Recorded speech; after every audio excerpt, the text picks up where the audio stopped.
The 7 shocking archaeological discoveries in the Philippines that have left scientists puzzled. The Philippines, a beautiful country located in Southeast Asia, is not only famous for its stunning beaches, but also for holding a rich treasure of history and archaeological heritage.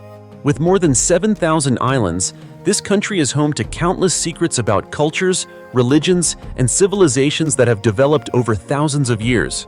Archaeologists and researchers have tirelessly conducted excavations to uncover valuable relics and artifacts, helping us better understand humanity's distant past.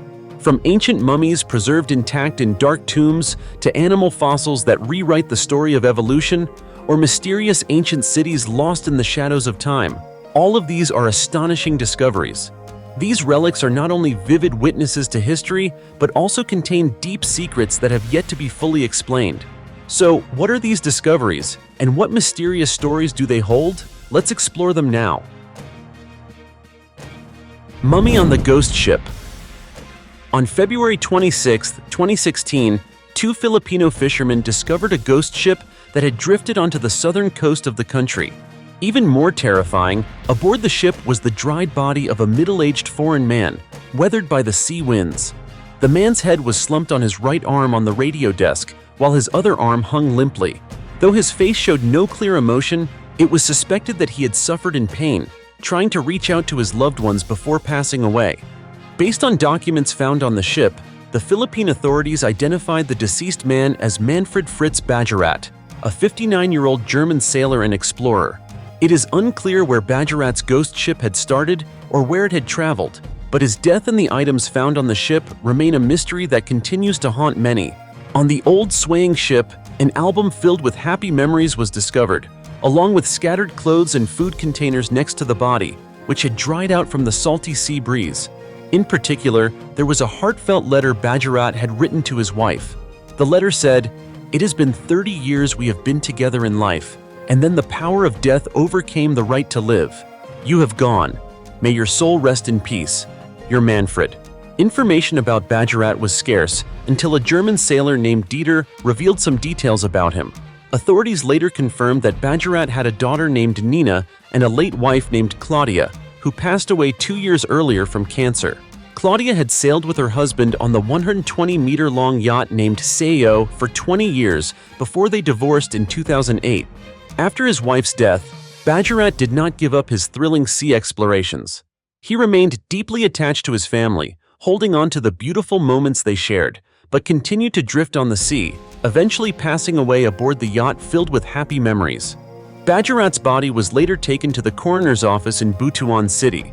After an autopsy, Philippine authorities uncovered the cause of Bajorat's death.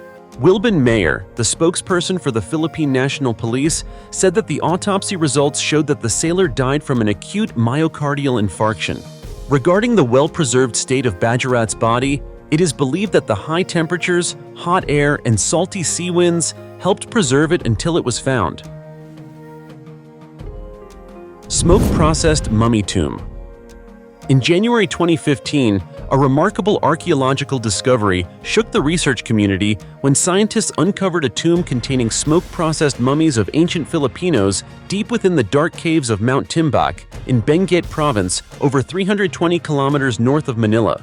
These mummies are not only well-preserved bodies, but also hold a unique ritual of the Ibaloy people, an ancient ethnic group in the Philippines. This is one of the few places where the practice of smoking the dead is still preserved, a tradition that dates back over 1,000 years. It is known that the ancient Ibaloy had a peculiar custom to bid farewell to the deceased by smoking their bodies for several months to preserve them and turn them into fire mummies. After being smoked, the bodies were buried in tombs deep inside the mountain, forming an ancient cemetery hidden in the caves. These mummies are so well preserved that they can last for thousands of years without decomposing. This explains why some mummies in the Timbak caves remain intact to this day, with even tattoos visible on the arms and legs of the mummies. The journey to learn more about these mummies has drawn attention from many, including young researcher Edgar Allan Zeta Yep. He climbed Mount Timbak to witness the ancient mummies and, as expected, was impressed by the way the Ibaloy preserved the bodies. Zeta Yep shared, "These mummies are incredibly well preserved. You can even see the tattoos on their arms and legs." The Ibaloy smoking ritual ended when the Spanish colonized the Philippines around 400 years ago. However, the mummified caves remained intact until the 19th century without anyone discovering them.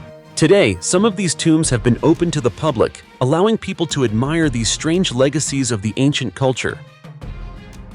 The 300-year-old ancient town. In May 2024, after a prolonged heat wave with little rain, the water level in a reservoir in Nueva Ecija, Philippines, dropped enough to reveal parts of a submerged church, gravestones, and the foundations of the 300-year-old Pantabangan town. The ancient town of Pantabangan, which was submerged in 1970 to make way for the construction of the reservoir, once housed about 1,300 people.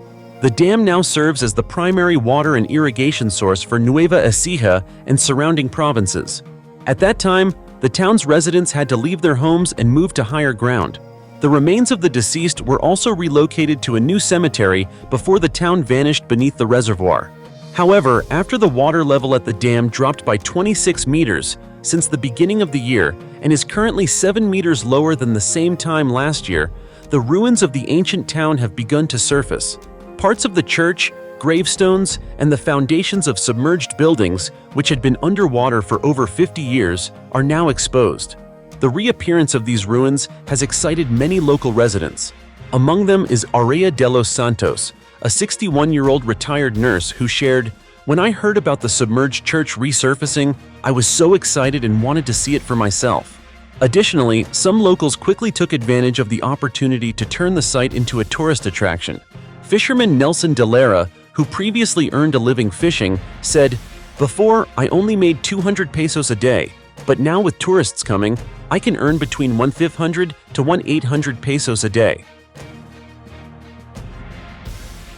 The dwarf people who were only 1.2 meters tall and could climb trees.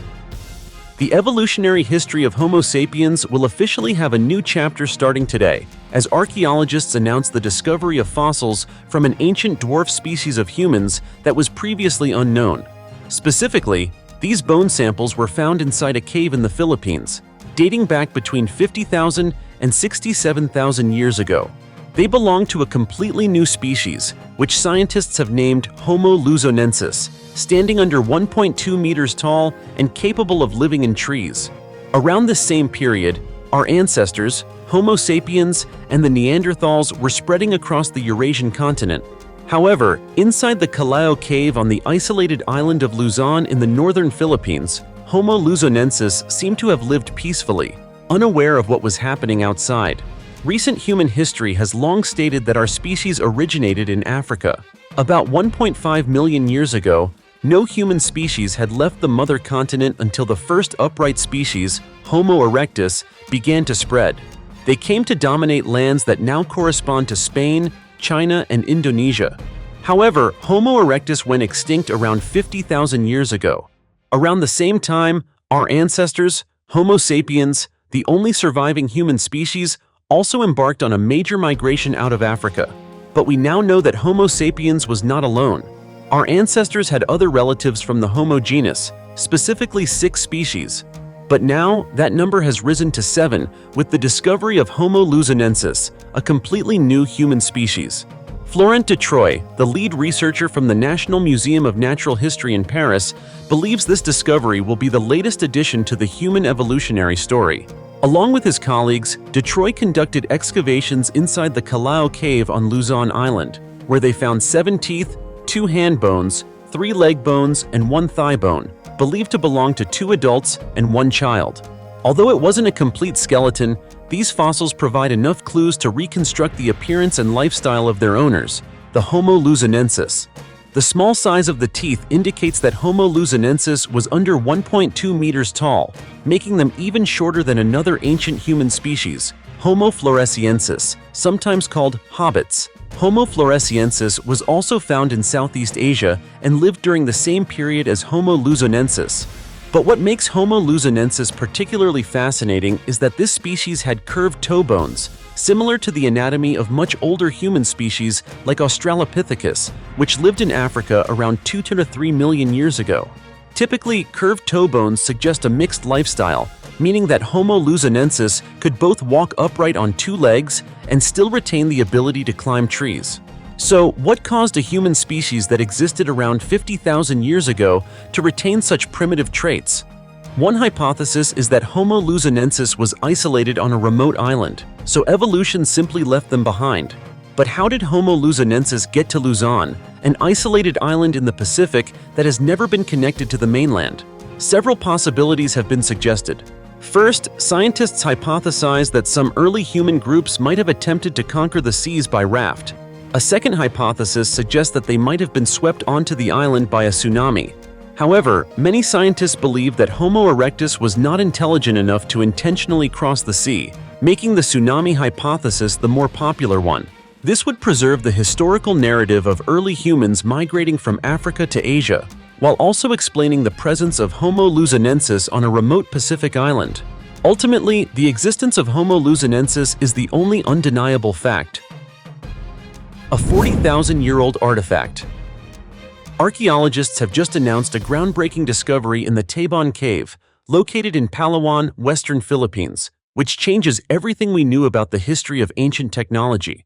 Specifically, they have uncovered evidence of advanced fiber technology that existed around 40,000 years ago, far surpassing previous understandings of technology. Previously, the oldest artifacts related to fiber technology were recorded in China, dating back only about 8,000 years. However, the discovery in Taban has clarified that an ancient community in the Philippines mastered this technology tens of thousands of years ago.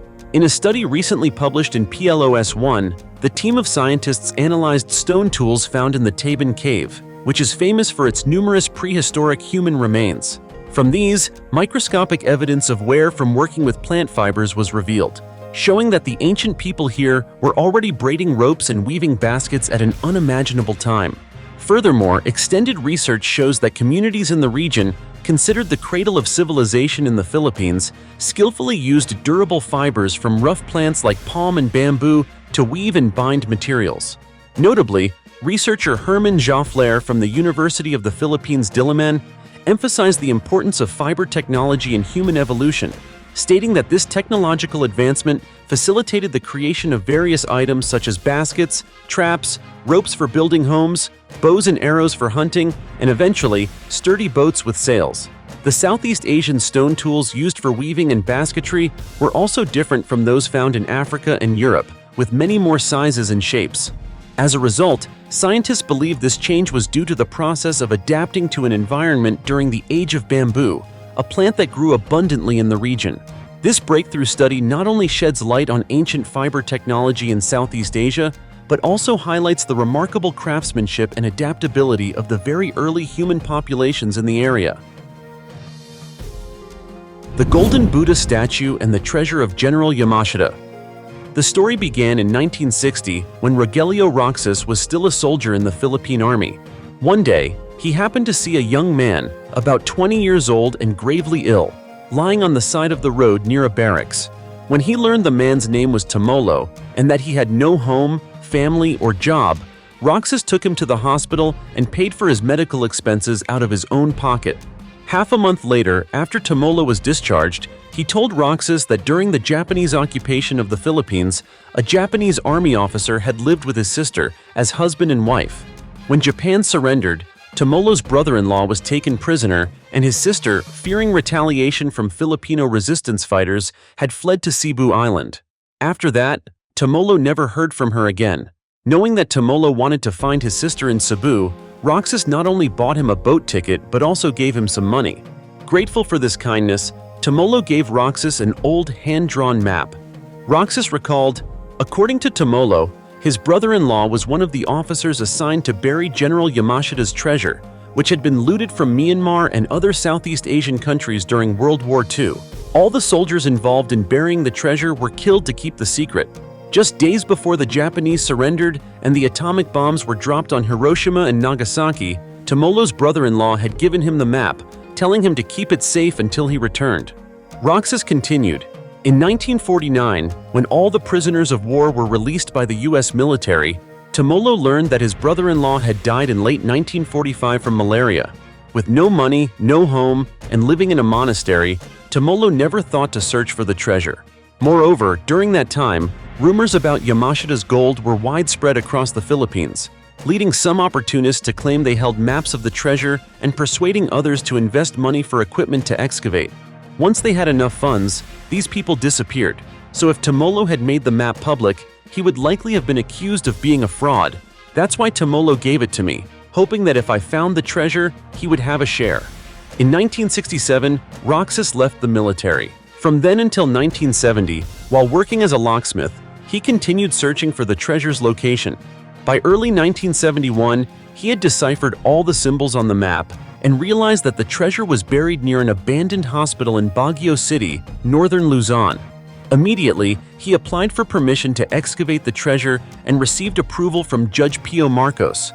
At the same time, he hired workers, all of whom were family members, and began digging. Using a small generator for lighting, the crew worked day and night with hand tools like pickaxes, shovels, hammers, and crowbars. At 11 p.m. on January 23, 1971, Roxas found the entrance to a tunnel 9 meters deep. After breaking through a brick wall, the first thing he saw was tangled electric cables, a radio transmitter, several bayonets, and a few rusty rifles. Nearby, there was a human skeleton in a Japanese army uniform. The following day, January 24th, the workers broke through 2 concrete walls, and this time they discovered a 0.9-meter tall golden Buddha statue. The statue was so heavy that it took 10 workers using ropes and pulleys to lift it out of the ground. That very night, Roxas took the statue to his home, hid it in his private room, and took photographs as proof that he had found the treasure, since Philippine law at the time stated that the finder of an unclaimed treasure would receive 70% of its value. According to Roxas, the statue's head was detachable, and inside, there was a small compartment filled with uncut diamonds. The next day, Roxas and his workers returned to the tunnel. About 15 meters from where the statue had been found, they discovered several tin containers lined with wood and similar in size to modern beer cans. When opened, they found 24 gold bars. Like the statue, Roxas transported all the gold bars to his house. In addition, he took a samurai sword, several bayonets, and other everyday items used by Japanese soldiers, such as rice bowls and canteens, and sealed the tunnel entrance with explosives because Roxas knew that what he had found was only a small part of General Yamashita's treasure. In the following weeks, Roxas visited the Baguio court twice to meet Judge Pio Marcos and report the results of the excavation and seek official recognition of his legal share of the treasure, but he could not meet with Marcos. To pay the workers, Roxas sold 7 gold bars and promised them a generous reward once he sold the Buddha statue. In early March 1971, Roxas found a buyer for the statue, Kenneth Cheatham, a representative of a British company. By drilling a small hole under the statue's left arm and having it analyzed, Cheatham confirmed that it was made of pure gold with a 99.99% purity. Another buyer, Luis Mendoza, also tested it using nitric acid, confirming that it was solid gold with a purity of over 99%. Fossil of a dwarf buffalo on Cebu Island. A recent discovery that has shaken the scientific community has revealed a previously unknown species of dwarf animal on Cebu Island in the Philippines. This is a dwarf buffalo, named Bubalus cebuensis by American researchers, which lived thousands of years ago during the Pleistocene era. Remarkably, this buffalo was so small that it was about the size of a large sheep. The fossilized bones of this dwarf buffalo were first discovered over 50 years ago by an American mining engineer. But it wasn't until recently that the specimen was brought to the Field Museum in Chicago and officially identified. This dwarf buffalo stood at only about 2.5 feet tall and weighed 350 pounds, a modest size compared to the Asian buffalo today, which typically stands around 5.9 feet tall and weighs over 1,980 pounds. Compared to the smallest known buffalo species, such as Bubalus mindorensis from Mindoro Island, which weighs over 500 pounds and stands nearly 3.3 feet tall, Bubalus cebuensis remains the smallest dwarf buffalo.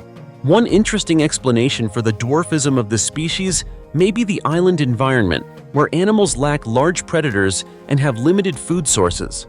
On islands, it is not uncommon for animals to shrink in size compared to their mainland relatives, a process known as insular dwarfism. The absence of predators or resource limitations may have driven these animals to adapt by evolving into smaller sizes to survive. Today, studies of dwarfism on islands are not limited to animals. They also involve humans, such as the case of the Flores hobbit people in Indonesia. Scientists are still debating whether these individuals were a new human species or just Homo sapiens affected by a condition called microcephaly.